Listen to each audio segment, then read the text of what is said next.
the call. Thank you all so much for coming here this morning and participating in this conference. I'm really, really honored to be here to kick off this morning's talk, but really the day's events as well.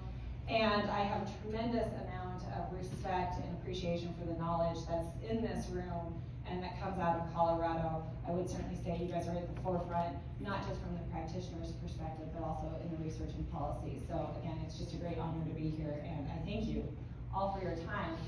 I'm really excited to give this talk, actually, because I'm going to be pitching a new idea in terms of how we think through adaptation to wildfires. I'm really curious, given the expertise in this room, how it lands with you towards the end of the talk.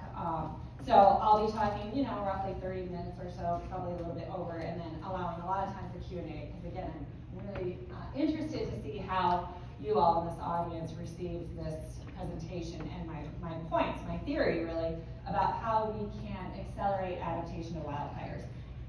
And I question the use of acceleration. I had to present this topic like 10 months ago or something. So I just threw this in for alliteration purposes, but I actually don't think it is accelerated. But adapting to wildfire is the theme of this presentation. And I want to do it by, hold that, is it? So we're having IT.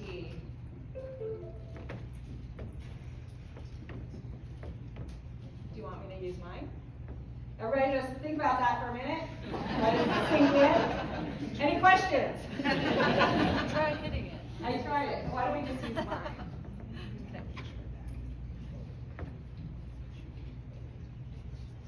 Just let you all absorb what I said for a while.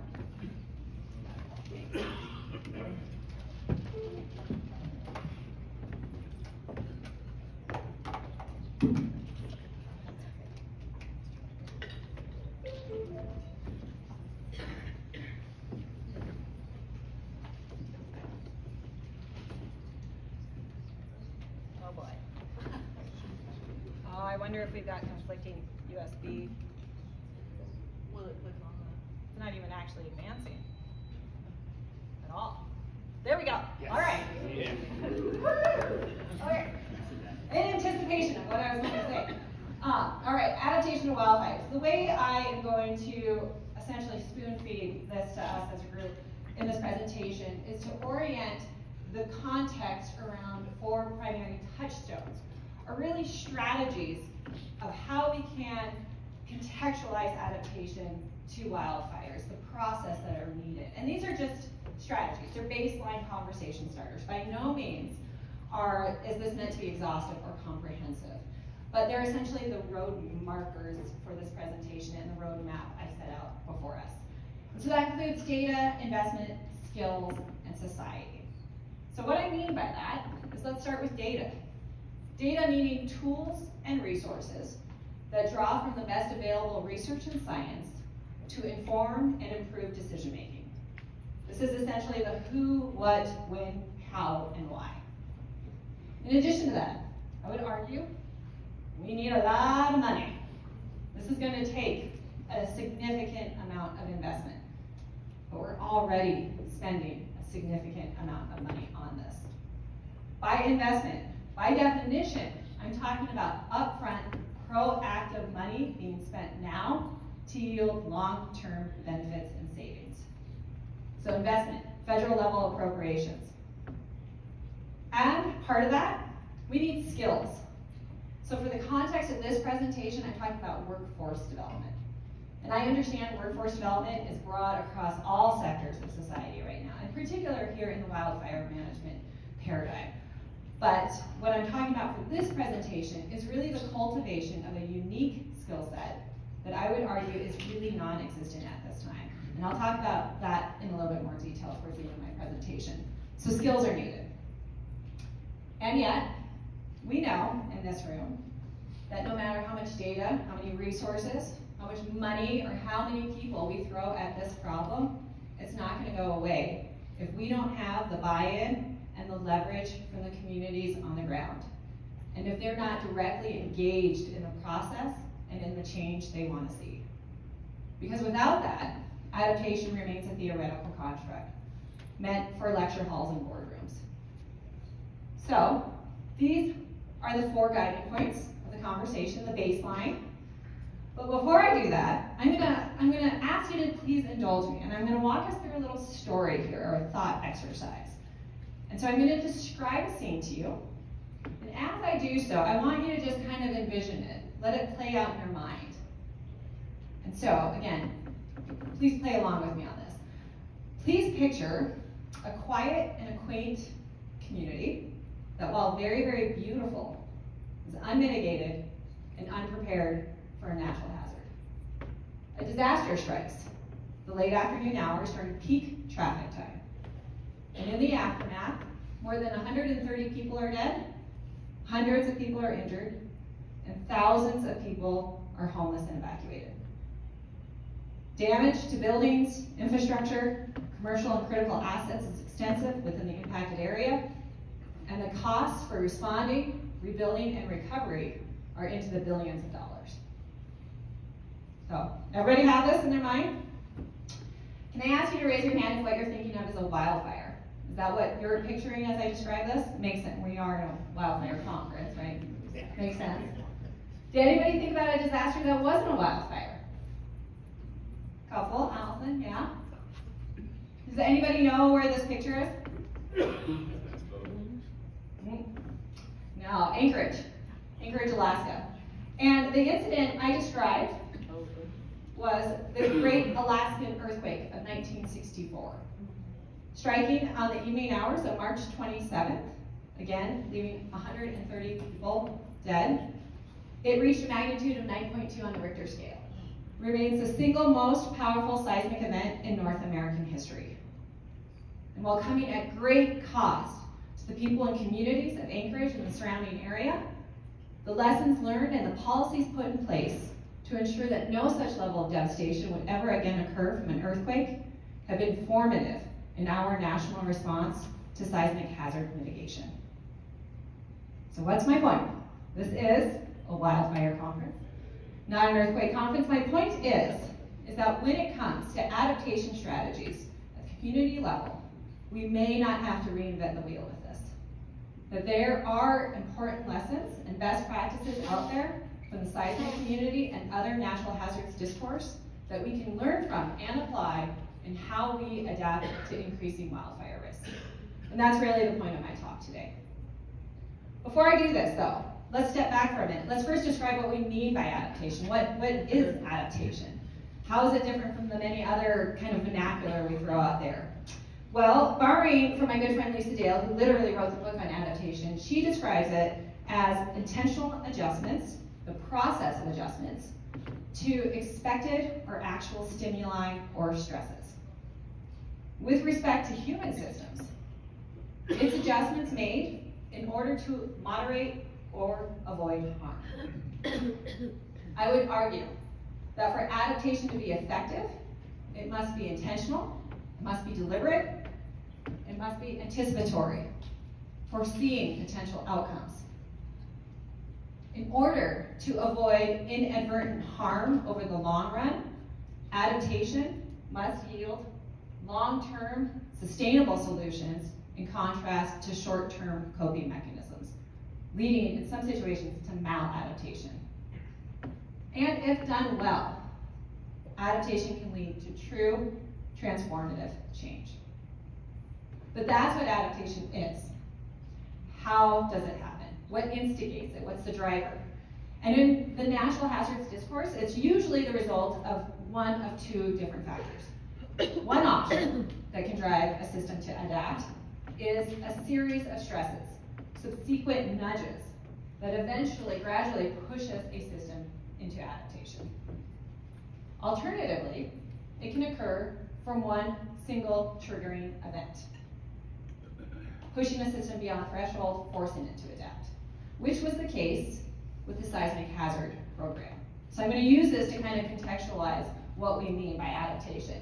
So drawing on this, again, occurred 1964, and in its wake, significant number of fatalities, damage, cost increase, And after this one event, politicians and decision makers across the board determined that we, as a society, must be collectively better prepared if we are to avoid and moderate harm from inevitable seismic risks. As the leading USGS seismologist at the time said, Robert Wallace, this one event was the beginning of and stimulus for the whole modern earthquake program. Wow, that makes a difference. Okay.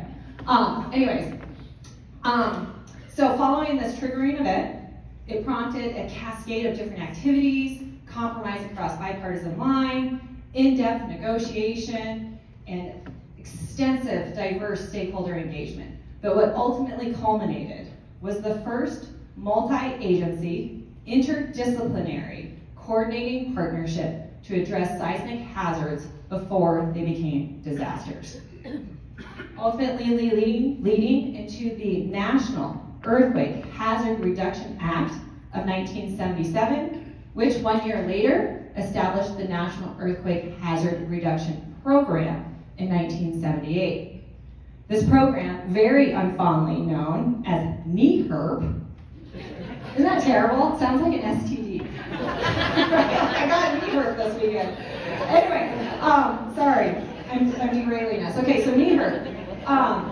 NEHRP has the underlying objective of reducing risk to life and property from future earthquakes. That's its underlying denomination. No matter where it goes, which agency it rests in, that's its ultimate goal. In a document, Congress identified earthquake-related losses could be reduced through a suite of mitigation measures, including land use controls and redevelopment, building codes, training and outreach, advancing science, research and development, coordinated emergency response plans on the ground, improved design, construction materials and practices, and then improving prediction techniques, data, and modeling.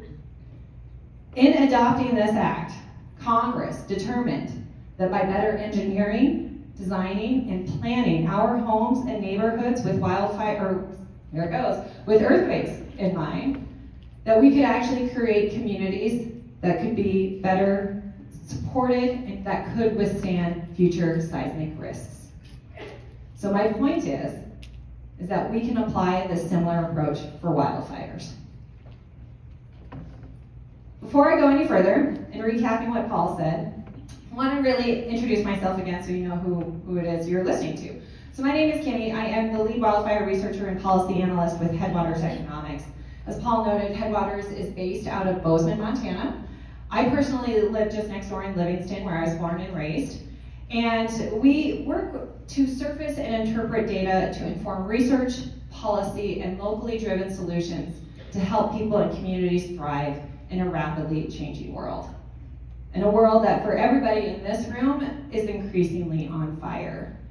So I often describe my job as really serving in this communications triangle of strategy and communications, aligning with experts and scholarship within academics, university, and institutions to draw from their theory, to see how it applies or how it misses the mark on the ground with community leaders, practitioners, elected officials, planners, fire chiefs, and others, and then ultimately taking both of this to inform policy at the state and national scale with the idea, the ultimate goal, of ensuring that the language coming from policy is actually commensurate with the realities and impacts that we're seeing on the ground. For those of you who don't know Headwaters Economics and kind of our research or work within the wildfire space, I would say it's heavily focused on the fire adapted communities piece. And so in other words, when you think about increasing wildfire risk within the wildland urban interface, I tend to place a great deal of emphasis on the urban component of this, or the built environment.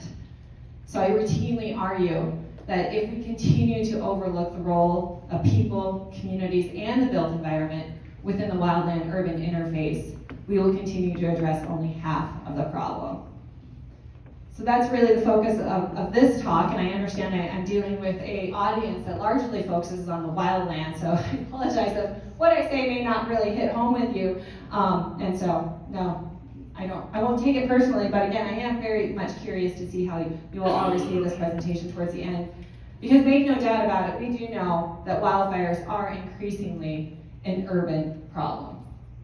The solutions, therefore, must inherently draw from urban concepts. Concepts like construction and engineering, infrastructure resiliency, community planning, other efforts that are already baked into the National Earthquake Hazards Program, and that might set a template for us in thinking through adaptation to wildfire. So again, what does that template look like? Let's start with data. So data, as I previously defined, I'm meaning tools and resources that draw from the best available research and science in order to inform and improve decision making. I really see data as a quiver of different products and tools that are multivariate, multi-scalar, but with the ultimate objective of collecting, analyzing, and sharing data, knowledge, and outcomes in order to improve strategies and communications. Really, again, the decision-making process. If done well, these knowledge and data sharing platforms can also highlight areas of concern or gaps in that knowledge and data, such as what was done in the early efforts of the seismic modeling for faults, prediction techniques, and in the risk and hazard assessments. So the same can be true for wildfire mitigation, with the purpose of collecting, analyzing, sharing, and disseminating knowledge. So not only do we know where areas of concern may be and we can prioritize resources, but so that we can also identify populations that may be disproportionately impacted by wildfires, with the intent, of course, that everyone is better prepared for a fire before it occurs, able to respond to it and recover. So I'm going to take a couple of minutes here to talk about one tool. By no means is this the only tool out there. One tool that can help us get there or help flesh out some of these details is wildfire risk to communities. And I'm going to talk about it because Headwaters is involved in the partnership. It came out of the 2018 Omnibus Act, in which Congress at the time stipulated national-wide data made available for wildfire risk and intended for community practitioner use. So it is led out of the USDA Forest Service office in Washington, D.C., and done in close partnership with the Rocky Mountain Research Station in Missoula, also known commonly as the Missoula Fire Science Lab, in addition to Pyrologics, which is Dr. Joe Scott, who's previously with the Fire Science Lab, and Headwaters Economics. And so I'll just take a couple of minutes to talk through it and not go in depth. Once you enter wildfire risk to communities, the website itself, you are immediately shown 3 different pathways with which to understand, explore, and reduce wildfire risk. The only one I'm going to be talking about for purposes of this presentation is explore, though of course I would encourage you to also look into the understand and reduce options. We've added new features and new content recently that I think are really great and fabulous resources. But once you hit the Explore tab, it takes you to a landing page and a search index. You can search by community, tribal area, county, or state. Notice parcels, properties, and neighborhoods are not included in the search index. That was incredibly intentional, and I can talk more about that later. But it is an automatic default menu. You start typing in whatever geography you're interested in, and it will start populating automatically for you. I'm going to select St. George, Utah as an example for this. It has incredibly high wildfire risk at 96% greater than other communities in the country. And this is a universe of comparison, so you actually have the option to toggle between, whether you're comparing to the country, a state, a county, whatever your interest area is based off your geography. So this is compared to the country by default. It comes up with a summary statement. So St. George has incredibly high wildfire risk. At the same time, it's one of the fastest growing metropolitan areas in the country and is second only to Salt Lake City in the state of Utah. It also has incredibly high pressure for housing affordability concerns. I'm sure many of us can relate to that, in addition to increasing pressure for recreational and ecosystem services. So it's got a lot of concurrent challenges it's trying to deal with and grapple with, where wildfire risk is really only one of several concurrently rising trends in the area. Once you hit the summary statement, directly below this are 4 different wildfire risk tabs or options that you can explore in a little bit more detail, including risk to homes, wildfire likelihood, wildfire exposure, and vulnerable populations. I'm not going to talk about all 4 of these, really only going to hit on vulnerable populations because it's our newest feature and function of the website. But I would encourage you again to go to the other 3 data sites. There's an interactive map, there's scatter plots, there's content and resources to help better understand what we mean by those 3 wildfire risk data options. But vulnerable populations, we're super excited about this new feature. It's certainly rising to the surface of policy rhetoric and a need to better examine social equity concerns with respect to those populations that are adversely impacted by wildfire risk and effects on the ground. So vulnerable populations, once you click on this tab, it opens up to a new web page, and immediately an interactive map shows up. And by default, we have 8 different socioeconomic demographic variables selected on the menu, and our algorithm is built into the geography so that the top 2 demographics that are highest within that population based off of proportion are automatically selected and featured. Also note, it is at the census tract, which is a granular scale, one below what a county or community would show. Some census tracts can be an entire community, depending on where you are, or they can be as granular as some of those more localized efforts, or I wouldn't go so far as saying neighborhood, but they are a smaller breakdown from what a general community would look like. So at the census tract. So for example, in St. George, you can automatically see that populations that are elderly or over 65 years old, in addition to those with no car, and then I went ahead and selected poverty too for kind of demonstration purposes, are already selected. Also, you have a base map option here on the right, so you can click and see where wildfire risk to homes, likelihood of exposure might interface with some of those population variables and considerations. Right below that, you have a table that is showing these 8 demographic variables, both as an absolute figure as well as a proportional breakdown of the population. So again, you can see populations with over 65 people, elderly folks, elderly households, those with no car. All of this can play into account when you start thinking about considerations for directing resources for relief efforts, or evacuation, outreach, planning, mitigation. For folks who may have challenges with English proficiency, you might have to think through, how are you communicating and messaging some of that outreach material? So all of this can play into the planning, response, prevention, and preparedness efforts for wildfire with the intent of being able to direct and prioritize those resources.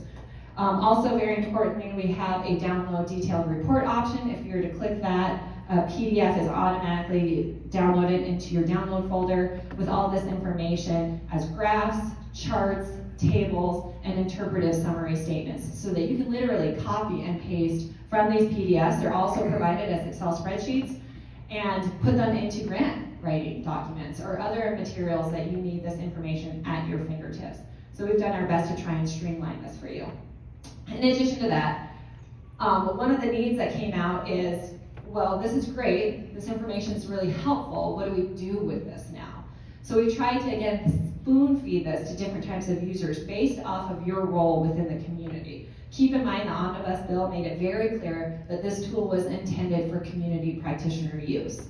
So based off of that feedback, what we did was built in through the architecture of the dashboard, a select a role feature. If you click on this, it opens up to 7 different common typologies we really find from that community level perspective. So for example,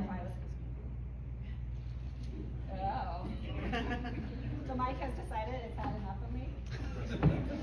And you're done.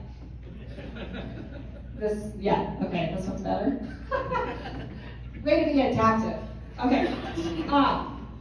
So if I was a city planner and I was interested in, I have all this great information about risk in my community, I understand what areas of the community are most likely to experience a wildfire or exposure through Embercast or the other information provided off the dashboard, what am I going to do with this? So if I select the planners and developers, by default, those mitigation measures that might be most appropriate or something I can actually do something with as a city planner rise to the surface. And if I select any one of those icons, it takes you to a new page. There's a list of resources, there's videos, there's handouts, there's peer-reviewed publications, and very importantly, there's a list of all the programs, many of who are in this room, that can help provide the technical expertise or the specialization on what specific mitigation measure is being discussed on that page. So again, another effort to provide some breadcrumbs, some teasers to different types of users to really help them interpret, understand, and apply what wildfire risk means. So this is found at wildfirerisk.org. In addition to tools, what else can really help achieve adaptation to wildfires? as I noted earlier, it's a whole lot of money, honey. We need investment. We need significant federal level appropriations and funded for fire adapted communities. And while I recognize that fire adapted communities is one of the 3 tenets in the National Cohesive Strategy, I can also tell you with complete certainty that of the 3 areas, it is the most underfunded and underinvested area. And my argument is not that we are spending so much money on resiliency and suppression. It's just that we're spending so little on cost-effective strategies we know work on the ground.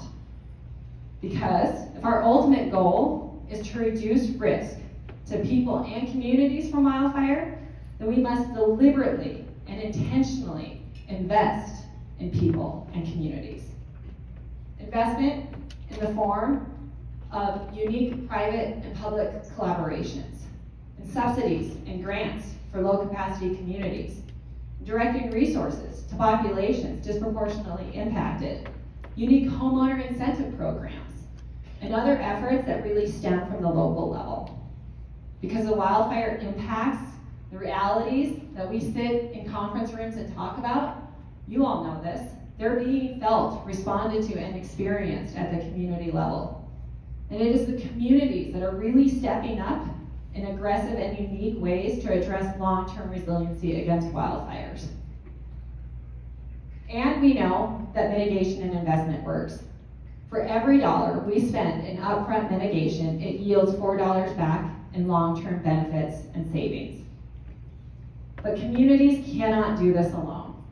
They need the resources, the tools, the network of a broad public and private partnership so that they have adaptive capacity before a disaster strikes and not constantly stuck in a retroactive, reactive response and rebuilding mode. And because we can actually solve this problem if we consider people and communities alongside wildlands in the definition of the problem itself. Dave Culkin always says you can never solve a problem if you don't first define it. And I'm going to draw off Steve Pine here. Steve Pine, I don't know how many of you are familiar with him. He's just this wonderful wildfire historian and theorist on what it means to live with wildfire. And I understand he's coming here in a couple of weeks to give one of the keynotes to the landscape conference. And he's just a fantastic person who can really contextualize this when you look about the historical adaptability of people alongside wildfire. And he says that actually the wildfire problem was misdiagnosed early in the 20th century, when, at the time, the wildland fire community saw its land and fire management being complicated by encroaching houses, when in fact, it would have been better to define it as a problem involving an urban fire scene complicated by complex landscaping. In other words, what Steve is saying is, in as much as this is a wildfire crisis impacting wildlands, so too is it a wildfire crisis impacting urban areas. And the approaches we used in the early 1900s and then the early 20th century worked, but they no longer reflect the realities and the extreme wildfire conditions we're seeing in the 21st century. Approaches that were really successful, but given the concurrently rising trends in climate change and ongoing growth in wildfire-prone areas, our traditional assumptions and the federal inertia of management policy are being challenged. We need to start investing in fire-adapted communities.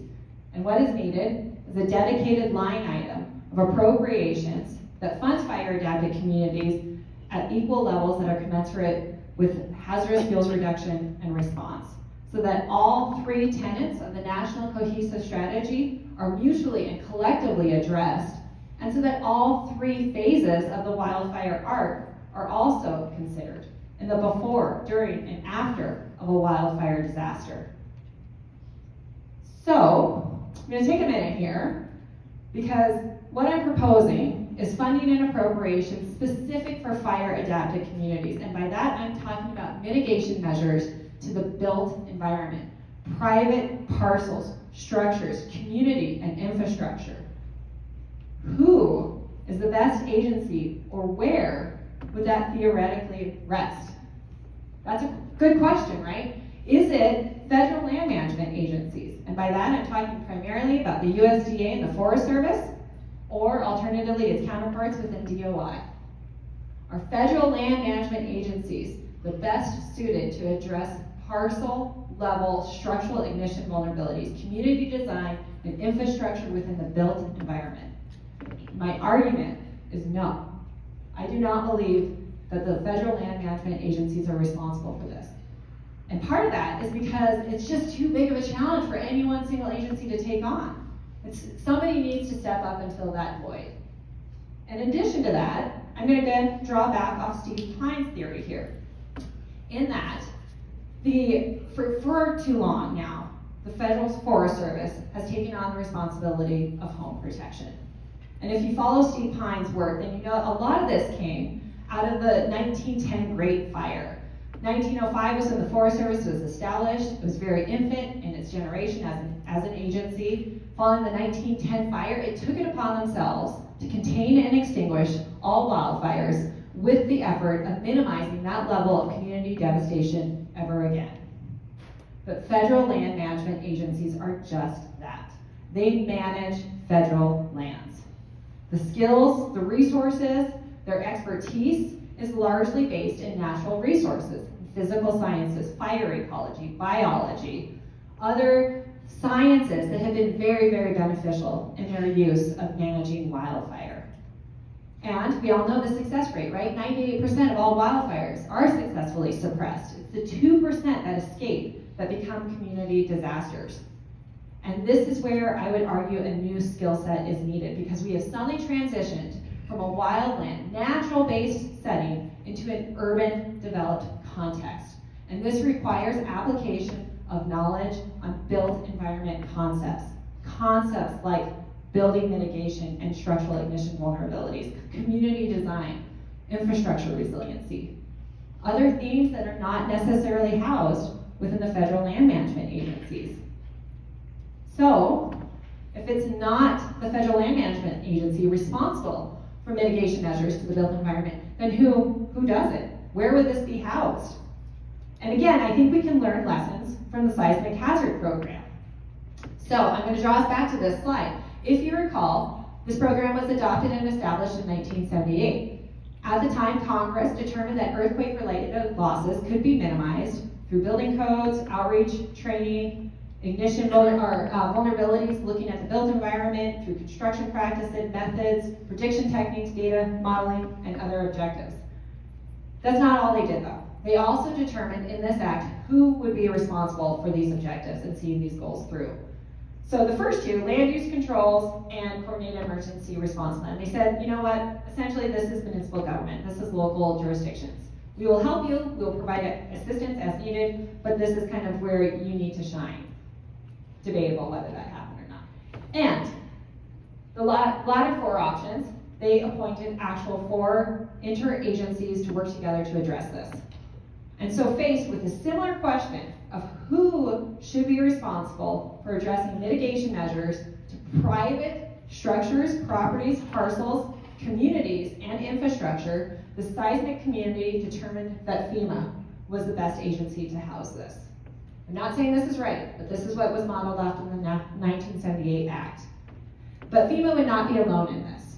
Congress also appointed NIST to be responsible for the design, construction methods, and practices, also known as the National Institute of Standards and Technology. Joining them would be National Science Foundation, responsible for science, research, and development. And all of this is going to be complemented by on-the-ground calibration, data, and modeling provided by USGS.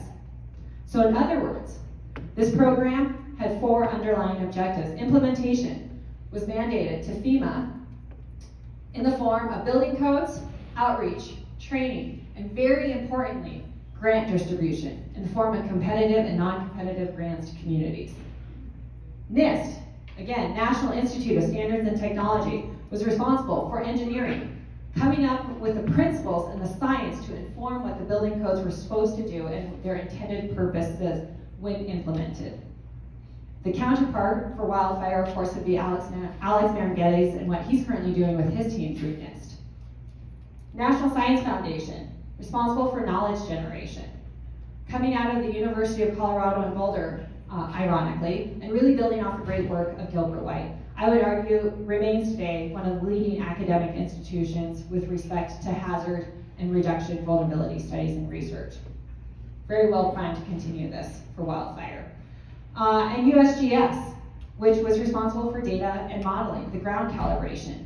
And in this wildfire example, this would be replaced by the US Forest Service. So this is the hypothetical model I have thrown out here.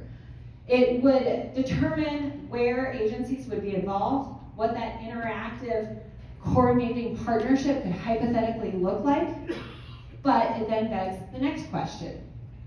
Who would do this work, right? What is that skill set? What does that workforce look like? And I said earlier, I recognize workforce development is a need across the board with respect to wildfire. What I'm talking about is a unique skill set, a professionalization of a knowledge that I would argue doesn't really exist right now. And it's with respect to the implementation piece. This is a multidisciplinary fusion, a pollination really, of different fields that specialize in wildfire behavior, understanding the impacts, the realities as they manifest on the landscape, but being able to apply those principles into an urban context, into structural mitigation vulnerabilities, infrastructure planning, community design, long-term resiliency. It is the fusion, the nexus of people who understand the physical sciences of wildfire risk and how that can bridge and be applied to the social sciences of human behavior. So it's professions like landscape architects, civil engineers, leaders in construction and industry, insurance, others that really work in urban planning or city management. It's a really unique skill set that I would argue is still being cultivated and generated at this time. Adaptation coordinators is something I've heard. Fire engineers is also thrown out there. Resiliency officers, not just to wildfires really, but to natural disasters at large. So this is an ambitious, robust proposition. I think there's really three ways that it could be done. One, and obviously there's others, but these are kind of the three primary ones that come to mind for me. Establishing regional chapters, much like how FEMA has chapters for deployment and disaster relief. They provide technical expertise and assistance to communities and others who need kind of the additional capacity or leverage. In addition to that, university curriculum. We're also seeing this, or already seeing this, widely deployed in places like Colorado, Oregon, and Washington, who have multidisciplinary discourses that really merge fields in planning with natural hazards, human and health safety issues, fire ecology, really bringing about a robust discipline and discourse that focuses on all the nuances of these various fields and how they are uniquely integrated and really connected to one another. And then lastly is training up of the existing workforce so that all of the components and pieces of the fire-adapted communities graphic can be holistically addressed. So this is the trained workforce and implementation proposal I have to go with this. And yet, as I noted earlier, and I think everybody in this room can certainly appreciate, is that no matter how much money, how much data, how many resources we throw at this issue, it is ultimately a question of people. And this makes this last essential element particularly onerous and challenging. Because what we need are prepared societies, prepared communities, really, with realistic expectations of what it means to live with fire. Because while no one may dispute that we are indeed in a wildfire crisis here in the West, how we resolve that challenge really requires a fundamental reframing and reevaluation of what it means to live with fire. This is known in the cultural, social, political rhetoric as the paradigm shift, right? We've all heard of this. But I really see this vision of living with fire being this holistic deployment of mitigation measures to both the built and the unbuilt environment, so that when a wildfire does occur, damage to homes and communities is minimized, communities' ability to thrive remains sustained and intact, economic costs are brought down, and beneficial fire is allowed on the landscape. But in order to do so, we really do need that paradigm shift and an understanding that people and communities are part of the problem and therefore must be intentionally incorporated into the solution. We build our buildings, construct our homes, our communities, design our infrastructure, fortify our landscapes to withstand seismic risk. These are traditionally assumed responsibilities now that are inherent within the construction trade and others when you think about development in these high-risk areas. And we've done it for seismic threat. And I'm not saying that it's a perfect program, by no means is it. But there are some lessons that we can learn from it and apply to wildfire. And because, again, trying off Steve Pine's thesis, we've actually done this before with respect to structural fires. So I'll tell you a little bit about what Steve Pine always says on this. When you look at the westward progression of white settlement, white colonization across the country, the late 1800s, we continually and repeatedly had our communities and urban areas burned down, one after the other. It kept happening. The Chicago Peshtigo Fire of 1871, for example, remained the most devastating wildfires to date with 1,700 people. 1,700 people died in those events. Hundreds of thousands of people were evacuated. Again, in 1906, San Francisco Fire, equal level of devastation. Not quite as many fatalities, but certainly devastating. And after the San Francisco Fire of 1906, we as a society said, hey, we are done having our cities burned like this. We stopped using sawdust for insulation. We stopped making our boardwalks with wood. We replaced it with concrete, our exterior walls on skyscrapers with concrete. We stopped using wooden shingles for roofing. We installed effective fire safety features in our buildings. Look around this room. We have them here. We have the double exit doors. We have the exit signs, the signage, the fire hydrants, the sprinklers. And we don't see that level of structural fire devastation anymore in our urban areas because of those very early and intentional decisions. We can do this again if we apply those same principles within the wildland-urban interface. So, my remaining question for this group is this. If it was the 1964 earthquake of Alaska that was really the triggering event for seismic hazard mitigation adaptation in terms of how we as a society and policymakers approached seismic risk, what will be the triggering or series of triggering events for wildfire? How many campfires, how many Marshall fires will it take before we truly decide to transform how we approach wildfire mitigation? Because, like it or not, they are inevitable. We cannot suppress, nor should we suppress, every wildfire. But just because it's a wildfire hazard does not make it a disaster. And it's only when people in homes are in harm's way that a wildfire disaster becomes a disaster. So, again, the question is, how many campfires will it take? How many Marshall fires? What will it be? I don't know. If you do know, come talk to me. We need to start. I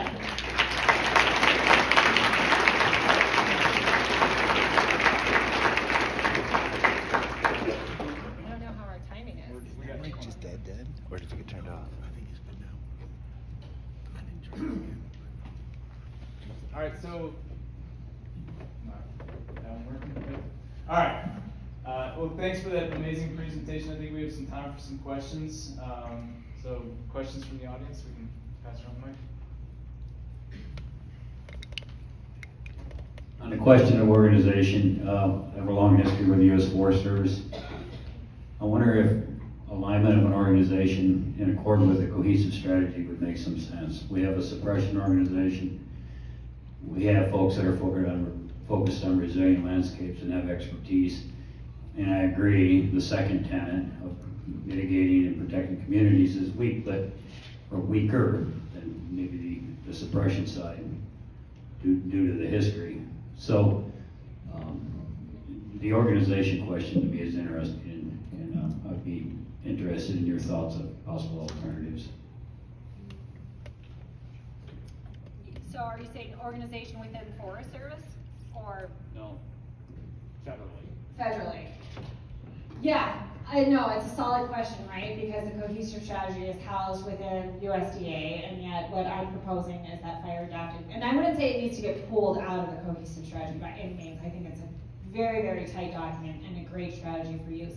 I think organizationally, it would just be bringing some of the additional players in terms of how does this unfold at the community scale.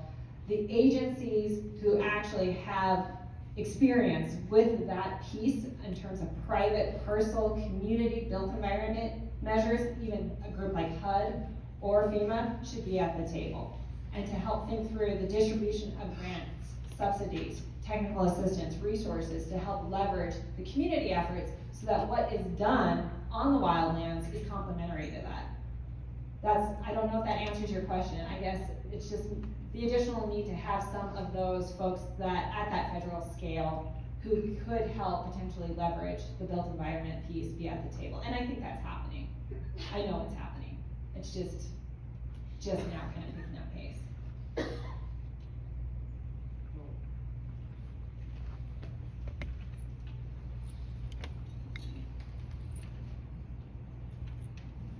Thanks for that great presentation.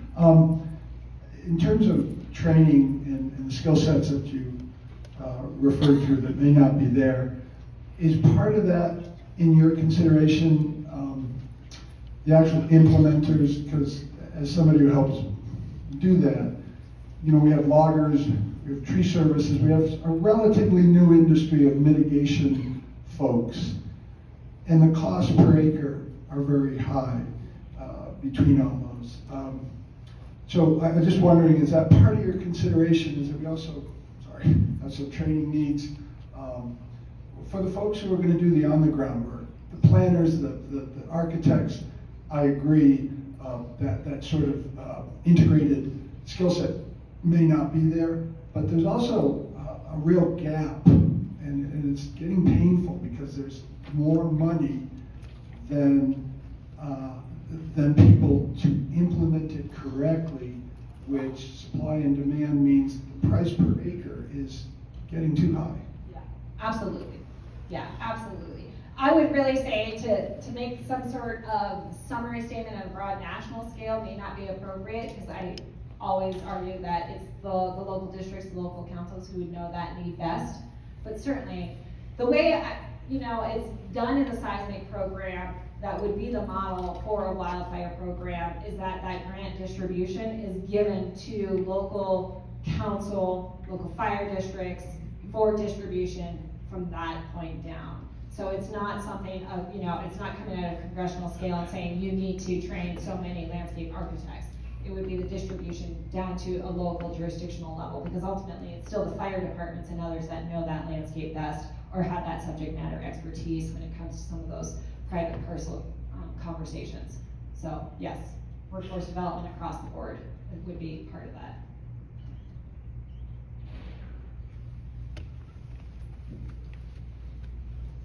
Can you throw it?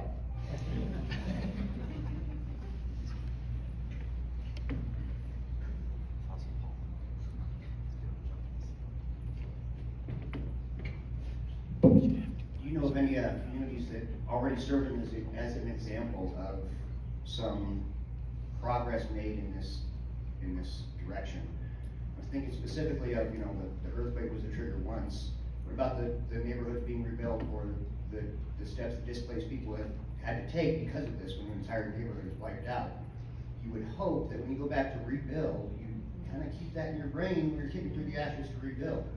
Has that brought any examples up, or is there anybody really, are there any good examples out there at all? Yeah, what a great question.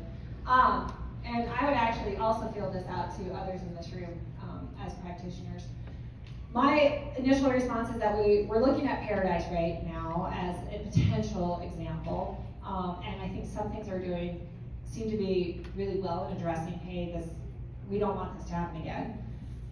And that said, I also know that the planning permits were expedited in order to get rebuilding and regrowth done as quickly as possible, because that's what people want. They want back in their homes. And there's that great book written by Wharton School that looks at principles of natural disasters and why it is we do things and why it is we don't do things. And there's 8 different kind of intrinsic biases built into us as people and society. And it's everything from amnesia to myopic thinking to a collective set of other reasons why we know that it could happen again, and yet we seem to believe it won't, or we come up with those excuses. And so I think it's, you know, and I know Hannah and her team does a lot of work on kind of risk perception and what that means for homeowners to do or not do certain mitigation measures that we know can be effective.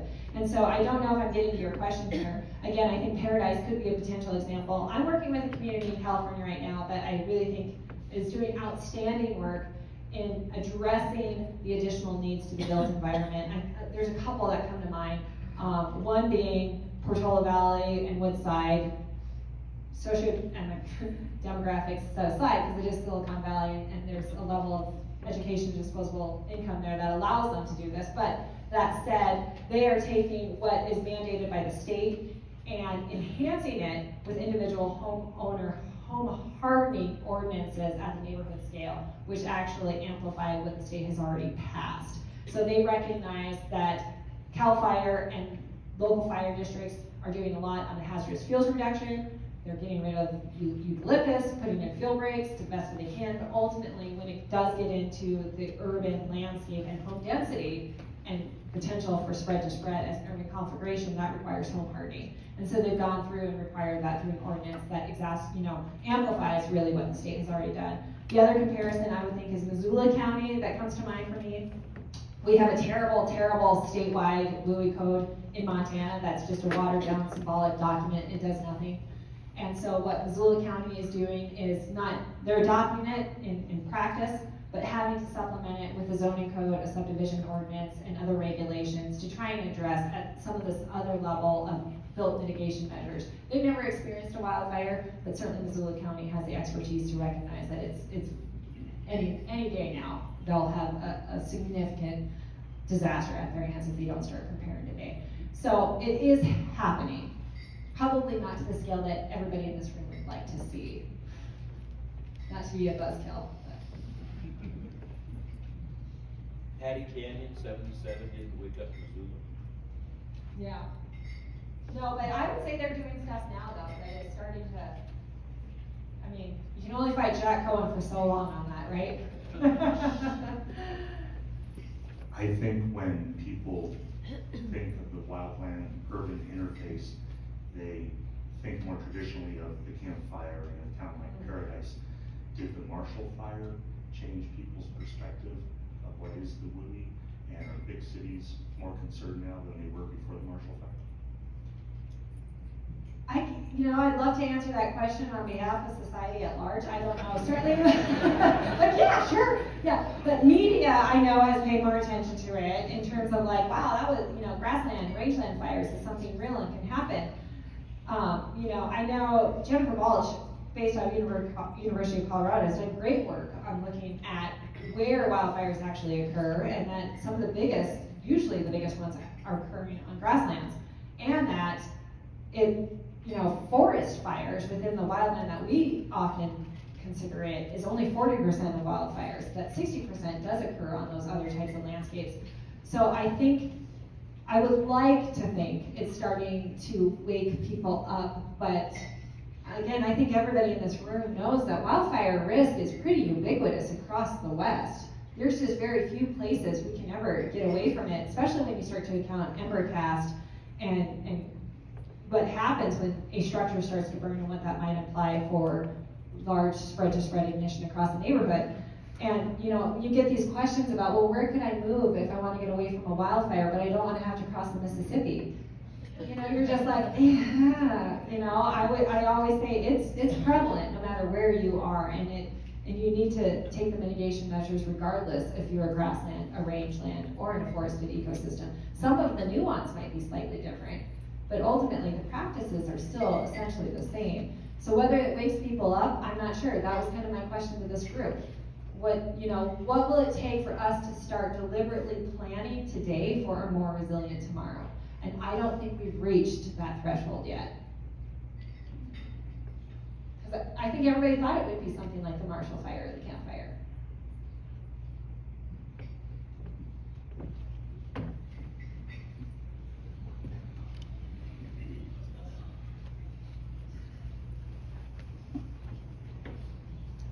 I was very interested in the kind of model you showed at the beginning, the two different ways in which adaptations are prompted, whether one stressor, a big stressor immediately or multiple stressors over time. And the Anchorage earthquake was a great example of one massive stressor at one point that caused adaptation. Very curious on your opinion of where do wildfires fit within that framework? Are they more multiple stressors over time? And could that contribute why we haven't seen something comparable to the earthquake act of 1977 for wildfires? Yeah, wildfire, again, we all in this room know it's complicated because it's one of those few natural disasters, hazards that we can minimize damage to homes through suppression efforts and treatment of wildlands. I always say it's the only natural hazard we intentionally put other people in harm's way to protect our home.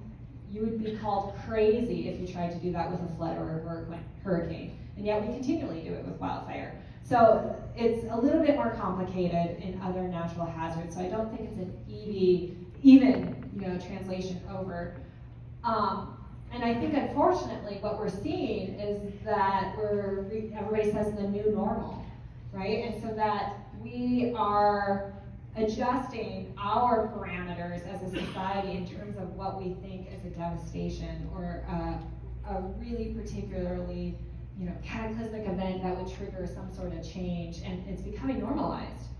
And so things like the Camp Fire are just kind of expected events, and that we remove it from our daily in and out lives, and I think that's one of the biggest complaints is that so many of these decisions are made in Washington, D.C. when so much of the problem is out west.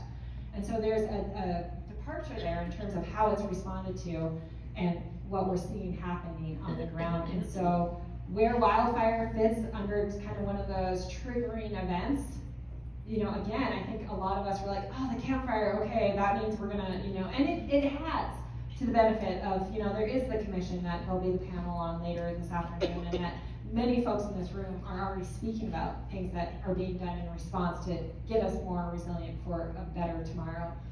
So it is happening, and I also think it's important to know that the earthquake program took 20 years to really come around. And there's a lot of things wrong with it that are coming out too. So it's not a perfect program, and these things don't happen fast. But we all have to have some hope, else none of us would be in this room right now. So and I would hate to know what is going to be the triggering event if it's not something like the Marshall Fire, and maybe that is enough, and that we're already on our way towards addressing this in a different way.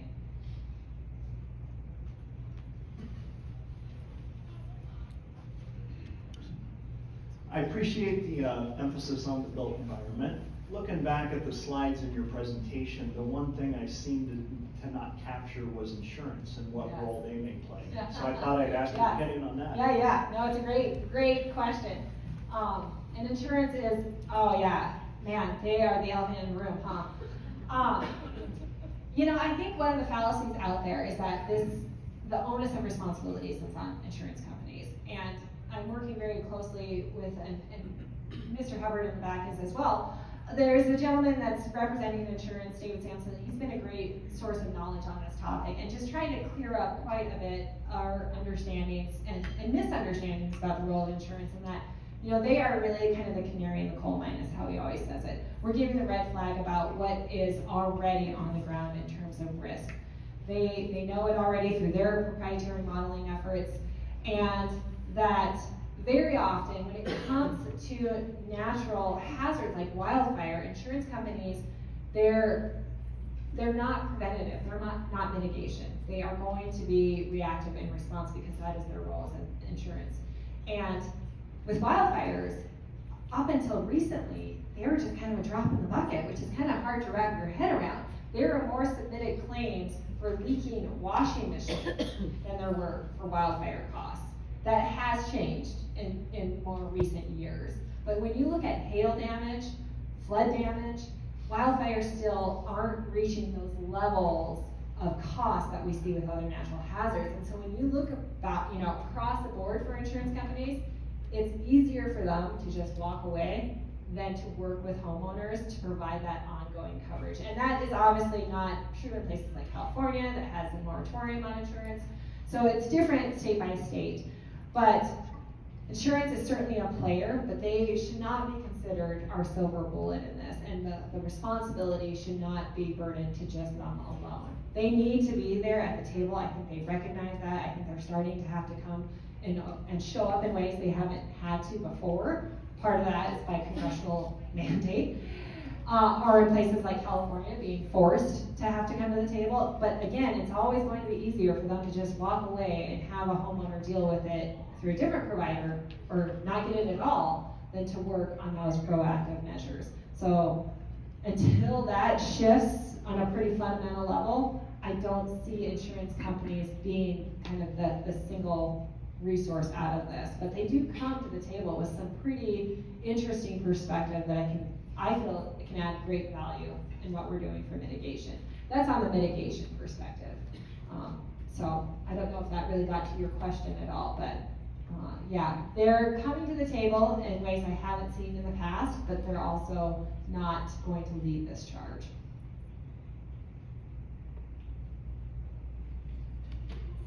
All right, I got enough time for one more update over here. You're doing great, Paul. All right, big steps. I was wondering if there are any other countries that have had to grapple with this and have done so more successfully than maybe we have at this point that we can learn from. Good question, and I'm not the expert by any means on kind of international examples out there. The only one, probably the best I can think of, and again, I would defer to folks in this room who might have more expertise on this, would be Australia. And we know that they have done things both good and bad to better address this. They do focus heavily on structural mitigation. They have, built in place refuges, and shelters in place, put in their best practices. Different types of fire, different types of environment though, certainly. So yeah, it's not something I'd be able to speak at length of, but I certainly know others in this area, in the wildfire community that do know more on that topic if you're interested.